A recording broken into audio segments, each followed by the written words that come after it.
Sinampahan ng kaso sa NBI ang COMELEC dahil sa umunoy illegal na aktibidad para dayain ang halalan.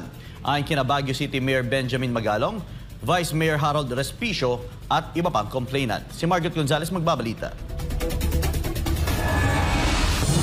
Nahaharap na sa formal na reklamo ang Commission on Elections sa COMELEC sa National Bureau of Investigation o NBI, 2 buwan matapos ang eleksyon. Sinampahan ito ng paglabag sa anti-cybercrime law sa NBI Anti-Fraud Division ni Baguio City Mayor Benjamin Magalong at ni Reyna Mercedes Isabela Vice Mayor Harold Respicio.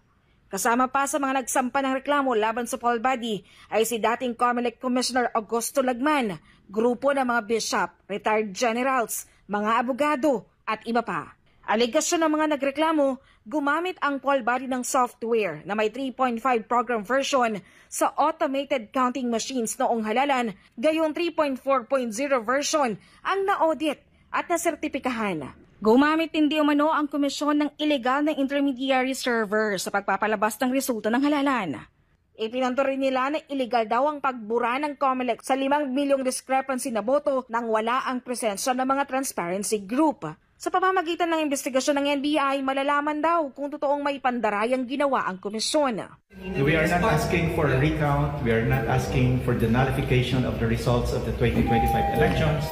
We just want to establish meron bang nagkaroong dayaan, manipulation, alteration of the electoral results. No? We just want to establish kung merong criminal culpability yung COMELEC. No? So that's why we're inviting NBI to make this investigation.